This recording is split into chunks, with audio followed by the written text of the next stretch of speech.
Bonjour à tous et bienvenue dans l'art de briller. Je suis Lucille Ortola, coach pour entrepreneurs. Dans cet épisode, je vais vous partager mon avis, mon pour ou mon contre par rapport à plusieurs sujets liés au business. C'est une idée qui est pas mal visible sur YouTube, mais que j'ai empruntée à la géniale Jessica de Preter, que vous trouvez sur Instagram et dans le podcast Pause Latte.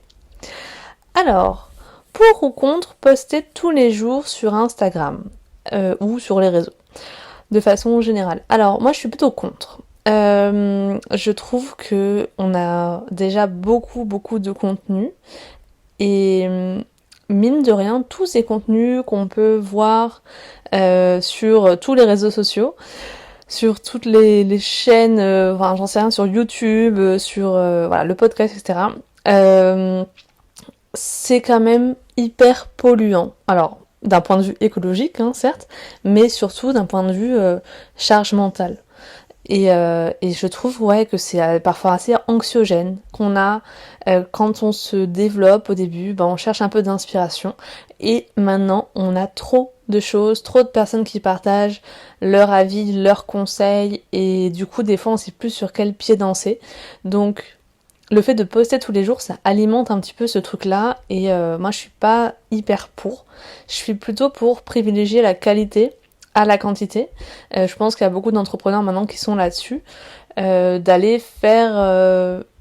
pour moi un épisode de podcast, ça aura toujours 100 fois plus de valeur qu'un post sur Instagram, et j'essaye de mettre mon énergie là où ça me fait vibrer, là où ça m'apporte de la joie, et là où je sais que je vais être le plus utile auprès des personnes. Je sais que moi, Instagram, je m'y retrouve plus, ça fait plusieurs mois, plusieurs années peut-être, plus à 100% parce que c'est un format souvent trop court, trop éphémère, il faut passer par vraiment des stratégies pour capter l'attention qui ne correspondent pas tout à fait à ce que je suis en général. Et je me suis un peu ennuyée de cette plateforme, donc je suis totalement contre de poster tous les jours. Puis ça prend trop de temps en fait de créer tout ce contenu. Et la vraie question, c'est pourquoi en fait, pour être plus visible qu'un autre. C'est parce que tu es plus visible, parce que c'est pas parce que tu as plus d'abonnés que ces personnes-là seront plus qualifiées. Et vraiment, je suis pas tout à fait d'accord avec ça. La deuxième, c'est lancer un podcast en 2024, pour ou contre. Alors moi, je suis pour. Je pense vraiment que, déjà parce que je l'ai fait, mais je pense vraiment que le podcast, c'est un média qui va de plus en plus se développer. Quand on voit la folie que ça peut être, je crois qu'il y a en Corée du Sud, c'est hyper, il y a énormément de gens qui écoutent des podcasts, mais aussi aux États-Unis évidemment. Quasiment tous les influenceurs, toutes les personnalités ont leur podcast.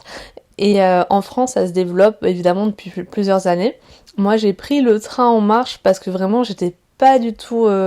j'avais pas cette fibre podcast jusque-là. C'est vraiment depuis 2024 que je m'éclate à écouter des podcasts, à faire des épisodes de podcasts. Et je pense vraiment que c'est une bonne façon de commencer son podcast en 2024 et de prendre ce train en marche avant qu'il soit trop tard. Ça m'est arrivé... avec YouTube, au tout début de ma vie d'entrepreneur, les gens se lançaient sur YouTube. Moi, j'ai essayé, puis j'ai arrêté rapidement. TikTok, en 2020, tout le monde s'est lancé sur TikTok. Maintenant, il y a des gens qui sont TikTokers à temps plein. Et en fait, j'ai eu souvent cette sensation d'être passé à côté du truc ou d'être arrivé trop tard. Je pense que sur Instagram, c'est un peu la même chose maintenant. C'est compliqué quand même de se faire connaître. Je dis pas que c'est impossible, mais c'est plus compliqué qu'il y a en une certaine période, peut-être 2018-2019. Donc, je pense que c'est la bonne période là maintenant de lancer son podcast parce que ça veut dire que vous allez pouvoir vous améliorer rapidement, ça veut dire que vous allez avoir de la visibilité quand d'autres personnes auront seulement commencé et je pense que pour ça c'est important. Mais encore une fois, seulement si ça vous plaît, si ça vous met en joie, si ça vous parle comme média, c'est pas du tout une obligation. Mais si vous avez cette idée qui vous trotte dans la tête, lancez-vous parce que je pense que ça peut vraiment apporter à votre business. Ensuite, travailler le dimanche en tant qu'entrepreneur, pour ou contre? Alors moi je suis contre.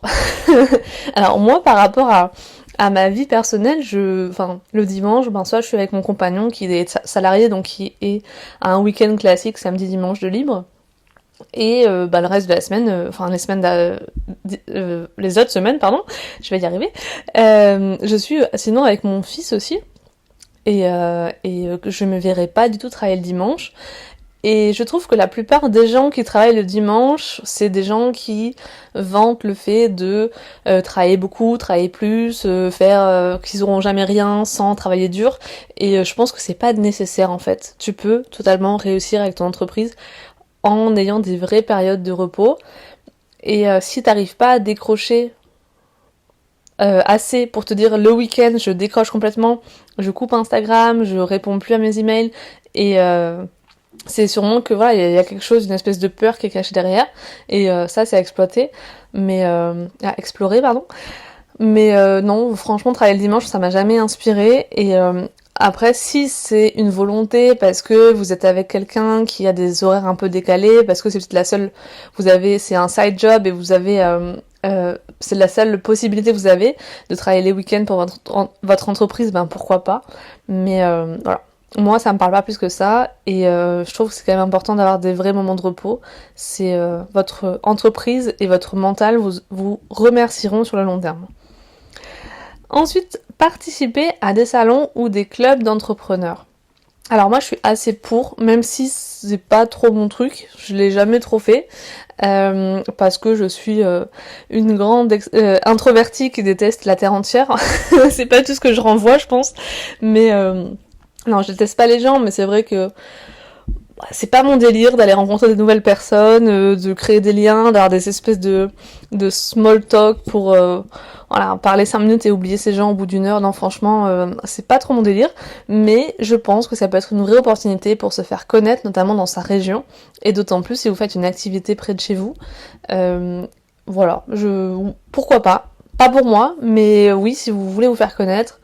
Et dans tous les cas, vous aurez des choses à y prendre pour vous inspirer, etc., pour faire réfléchir. Ensuite, la prospection sur Instagram, parlons-en, pour ou contre. Alors vraiment, ça dépend comment c'est fait, mais globalement, je suis plutôt quand même assez contre. Parce que sur Instagram, la plupart de la prospection est faite à froid, un vieux message privé, et que du coup, c'est vrai que quand on a un message de prospection sur Instagram, ça allume une lumière chez les entrepreneurs, où t'as cette impression que du coup la personne elle veut te démarcher, elle veut te vendre quelque chose, et d'emblée l'émotion elle est négative. T'as l'impression d'être un peu chassé. Donc pourquoi pas avec des personnes avec qui vous avez créé un vrai lien, à qui vous réagissez en story depuis des mois, des semaines, avec qui vous a déjà vu commenter des posts, etc. Pourquoi pas ensuite voilà, dire que vous avez telle chose qui pourrait intéresser la personne, envie d'échanger, je ne sais quoi, mais la prospection comme ça, dès le premier message, ça c'est pas possible, et je sais même pas pourquoi les gens continuent à faire ça en 2024, je me demande vraiment ce que ça leur apporte, parce que à part des réponses, soit pas de réponse, soit des réponses un peu pas très sympas, j'ai pas l'impression que ça fonctionne, et je me dis quelle période de temps ça doit être. Enfin bon, si jamais il y a des gens pour qui ça a fonctionné, n'hésitez pas à m'appeler, j'aimerais bien avoir votre avis. Ensuite, investir dans le SEO, pour ou contre. Bon, évidemment, je suis pour, hein. Donc quand je dis investir dans le SEO, ça peut être investir son temps ou investir de l'argent dans le SEO, mais pour avoir travaillé là-dedans pendant de nombreuses années, je pense vraiment que le SEO c'est une très très bonne façon d'être visible, de passer pour un expert et de se démarquer aujourd'hui en tant qu'entrepreneur, notamment si vous avez un business local. C'est-à-dire que, je sais pas, vous êtes hypnothérapeute à Paris, si vous êtes photographe, si vous êtes masseur. Et je pense surtout que c'est une stratégie hyper payante, parce que, alors déjà qui peut plaire aussi aux introvertis, parce qu'il n'y a pas besoin de vous montrer, il n'y a besoin que de faire des articles de blog, d'écrire, et on peut y mettre sa personnalité, ça peut être super. Aussi, vous pouvez le déléguer si vous n'avez pas le temps. Et en plus c'est un truc hyper long terme, c'est-à-dire que vous allez écrire un article de blog, ça va vous prendre 3 heures dans votre journée, vous le publiez, et potentiellement cet article va vous apporter des clients pendant des mois, voire des années, et c'est quand même hyper gagnant, sachant que on a la chance en 2024 en France d'avoir encore énormément de choses qui n'ont pas été traitées, assez peu de concurrence finalement en SEO, et la plupart des gens se tire la bourre sur Instagram, mais au final on se rend pas compte que sur Google, il y a beaucoup de gens qui sont qualifiés, enfin beaucoup de gens qui recherchent des professionnels, qui passent par Google pour ça, et bon, peut-être vous-même, hein, quand vous cherchez une pizzeria, quand vous cherchez un médecin, j'en sais rien, vous passez d'abord par Google, donc souvent, voilà, il y a déjà ce réflexe-là, et malheureusement, il y a beaucoup de sites qui sont pas très bonne qualité, il y a beaucoup de sites qui ne sont pas optimisés, donc il y a des choses à faire, et si vous posez cette question-là de « Ok, je me sens plus à l'aise sur Instagram, et peut-être que j'ai envie d'une autre stratégie, où j'ai besoin un peu moins de me montrer, et qui est un peu plus long terme, le SEO, c'est une très bonne idée, tout comme le podcast d'ailleurs, donc les deux sont complémentaires. Et d'ailleurs, c'est la stratégie que j'ai choisie. Ensuite, faire de la pub sur Instagram, pour ou contre? Alors, je suis plutôt pour faire de la pub sur Instagram ou sur Facebook. Si ça peut apporter un peu de visibilité au début, quand on a du mal à trouver des clients au tout début, pourquoi pas. Voilà. Après, je pense que ça doit pas être la seule stratégie de communication qu'on doit avoir. Il faut mettre en place des choses plus long terme, parce que tu pourras pas payer toute ta vie, parce que c'est pas toujours hyper rentable, mais globalement, oui, pourquoi pas. Voilà. J'ai pas de choses négatives à dire là-dessus, en tout cas. Alors, ensuite, se mettre sur LinkedIn, pour ou contre? Alors, si ça ne tient qu'à moi, contre. Et j'ai eu plein de gens qui m'ont conseillé de me mettre sur LinkedIn, parce que ma cible est là-dessus, parce qu'il y a plein d'entrepreneurs, parce que c'est trop cool, ou je ne sais, c'est à l'écrit et que j'adore écrire, donc ça m'irait bien. Voilà, plein de gens m'ont conseillé ça, et honnêtement, j'y arrive pas. Je n'aime pas du tout ce réseau social, je trouve qu'il y a plein de rageux, qu'il y a plein de personnes qui croient tout savoir mieux que toi, et voilà, pour avoir vu de loin certains posts et certains profils, honnêtement, ça m'inspire pas confiance, et je prends trop les choses à cœur, et pour aller confronter mon énergie positive à ce réseau social qui ne m'inspire pas du tout confiance, donc voilà, je suis prête à faire plein de choses pour mon business, mais pas à mettre sur LinkedIn, du moins pas en 2024, à l'heure où je vous parle. Peut-être qu'un jour je changerai d'avis, qui sait. Ensuite, pour ou contre, utiliser ChatGPT dans son business. Alors, pour, mais ça dépend. Pour, bien sûr, parce que je pense que ça peut nous faire gagner du temps, voilà, c'est quand même intéressant, c'est une espèce de deuxième cerveau qui va pouvoir nous donner des idées.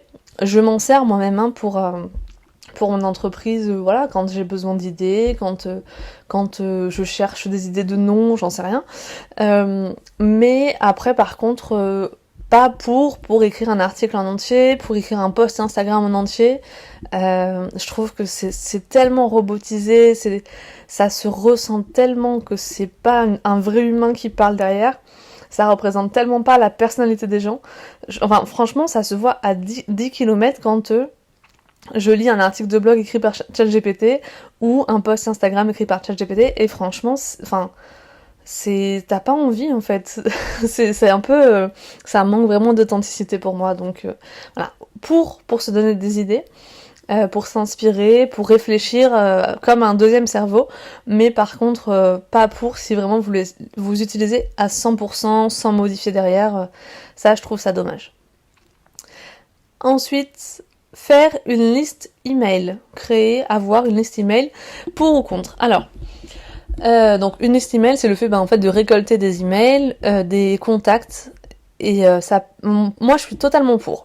Je suis totalement pour, parce que ton compte Instagram, en fait, il t'appartient pas, parce que ton site à tout moment il peut bugger, parce que voilà, il y a plein de choses, en fait, tu auras beau avoir plein de visiteurs sur ton site, tu auras beau avoir plein d'abonnés sur Instagram, si demain ton compte disparaît, t'as plus rien, et comment tu acquiers de nouveaux clients si tout disparaît.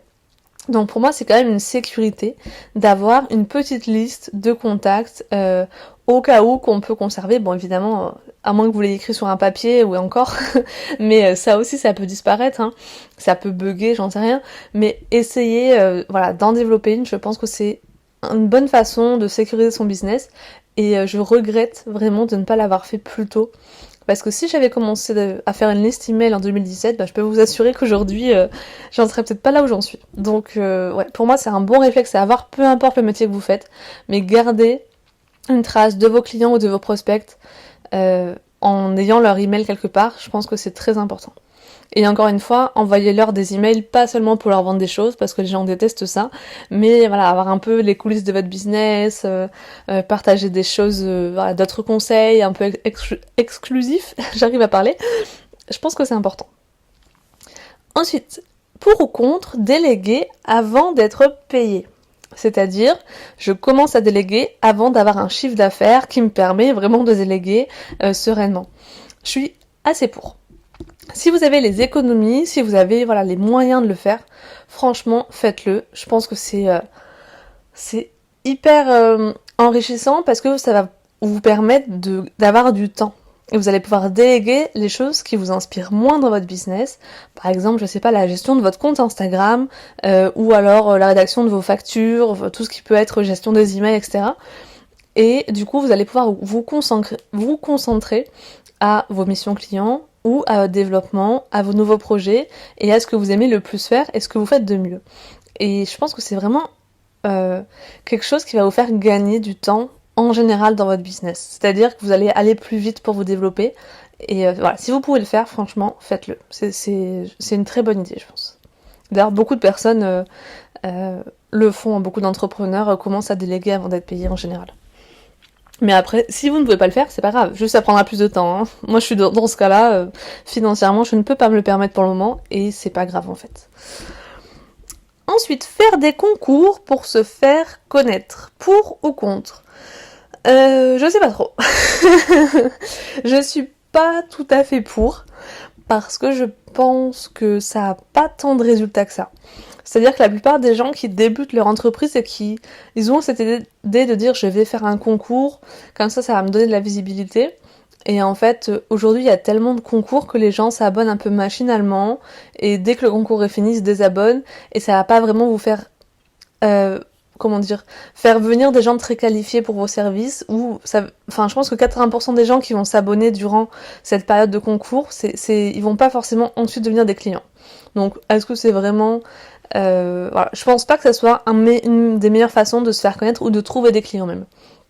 Après, ça peut être une idée assez facile à mettre en place pour essayer de vous développer, d'être plus visible. Mais voilà, je suis pas hyper pour, même si j'ai pas de contre franc, mais voilà, pour moi c'est pas l'idée du siècle. Il y aura pas des résultats incroyables en tout cas. Alors un petit peu différent.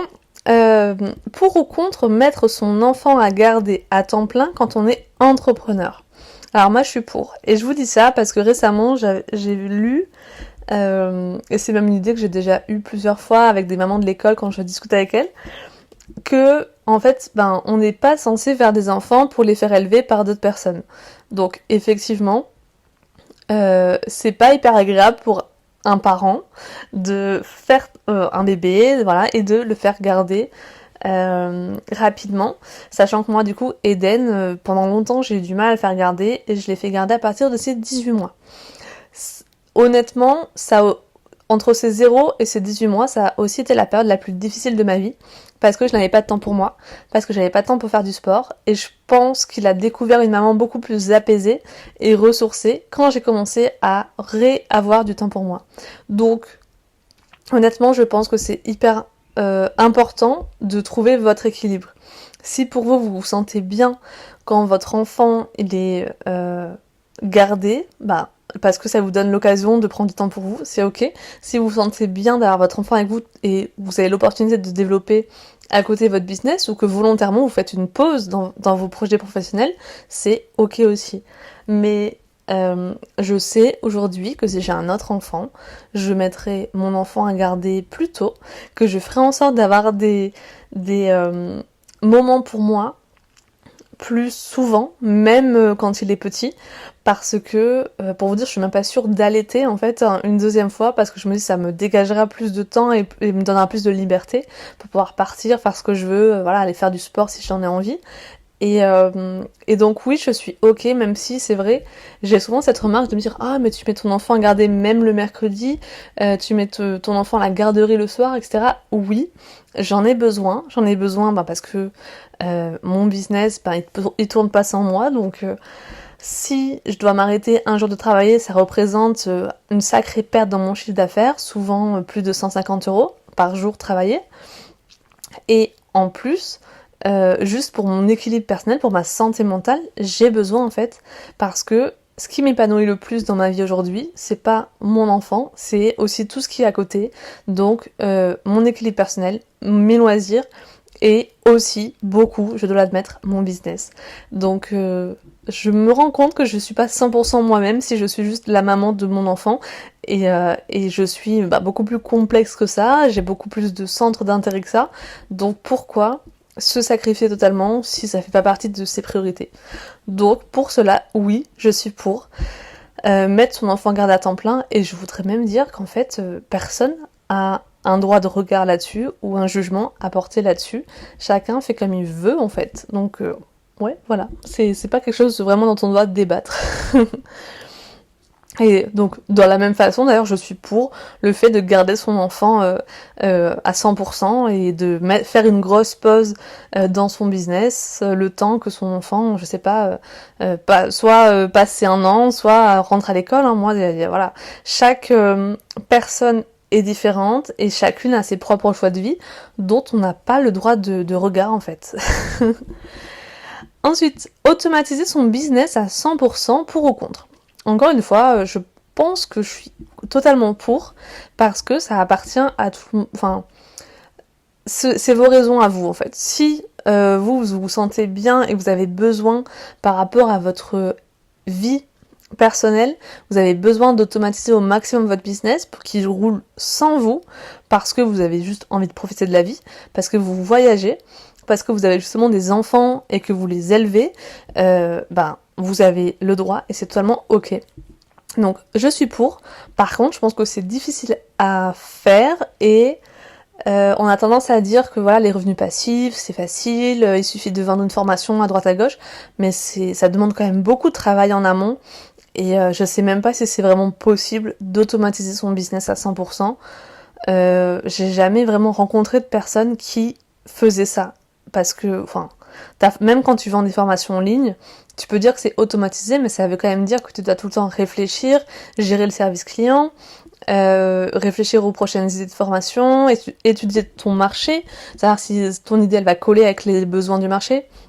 Tu as besoin de créer des pages de vente, de créer ta formation en général, de faire des lancements, enfin il y a beaucoup de choses à faire, donc voilà, je sais pas vraiment si c'est possible d'automatiser à 100%, mais du moins d'essayer de parvenir à une automatisation au maximum, oui, c'est important et ça me parle beaucoup évidemment, vu ma vie. Et enfin, le dernier pour ou contre, c'est partager ces moments moins bien, ces périodes un peu plus sombres, down sur les réseaux sociaux.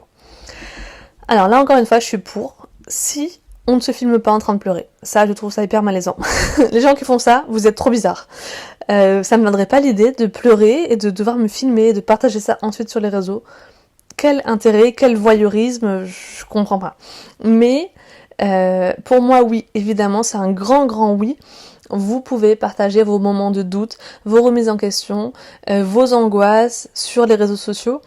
Et je dirais même plus, c'est que dans le milieu de l'entrepreneuriat, souvent les entrepreneurs qui ont 10 000, 20 000 abonnés ont du mal à partager leurs moments un peu plus down. J'en vois très peu qui le font. Et ils ont tendance à partager en story à quel point leur entreprise est formidable, à quel point ils ont la liberté de faire ce qu'ils veulent. Et ensuite on les croise sur d'autres réseaux sociaux un peu plus intimes, type Twitter. Et là, ils se mettent à partager qu'ils font des crises d'angoisse tout le temps en ce moment, qu'ils ont une charge mentale de dingue et qu'ils se sentent tellement mal en ce moment dans leur vie. Et du coup, je trouve ça hyper déstabilisant et ça sonne un peu faux du coup quand ensuite tu vois ces stories de tout est bonheur, tout est joie, tout est génial, la liberté financière c'est génial. Non, pas au détriment de ta santé mentale en fait. Et je pense que s'il y avait plus de personnes, ça c'est un peu mon combat quotidien, mais s'il y avait plus de personnes qui osaient partager leurs failles, leurs vulnérabilités, leurs difficultés, même financières, sur les réseaux sociaux comme Instagram, la plupart des entrepreneurs s'en porteraient bien mieux et se mettraient moins la pression pour réussir à tout prix, parce qu'ils se rendront compte en fait que la réussite, ça... J'allais dire ça veut rien dire, non. La réussite, c'est pas parce que tu gagnes beaucoup plus d'argent que tu n'as pas plus de problèmes, que tu n'as plus de charge mentale, que tout est beaucoup plus beau, fluide et doux. C'est pas vrai, et à chaque étape de notre business, on va avoir des doutes, des angoisses, de la charge mentale, l'envie d'abandonner, même si on gagne beaucoup d'argent, même si on est hyper connu, même si on a de la visibilité, etc. Donc je pense que oui, partager ses failles sur les réseaux sociaux, c'est important, et c'est pas assez fait. Voilà. Donc oui, et un peu plus s'il vous plaît. Voilà pour ce petit épisode de pour ou contre version business. N'hésitez pas à me poser des questions pour un prochain épisode, parce que voilà, j'ai un peu fait le tour de ce que j'avais en tête, donc si vous en voulez un autre, si ça vous a plu, n'hésitez pas à me demander sur Instagram, me proposer des choses. Et en attendant, aussi, si le podcast L'Art de Briller vous plaît, s'il vous plaît, vous pouvez mettre 5 étoiles ou le max d'étoiles possible sur la plateforme d'écoute sur laquelle vous êtes actuellement pour soutenir le podcast et lui donner plus de visibilité. Ça me fait très plaisir. En attendant, je vous retrouve bien sûr dans un prochain épisode de L'Art de Briller. Et prenez soin de vous. Voilà, fin de l'histoire. Je m'en vais de ce pas. À bientôt!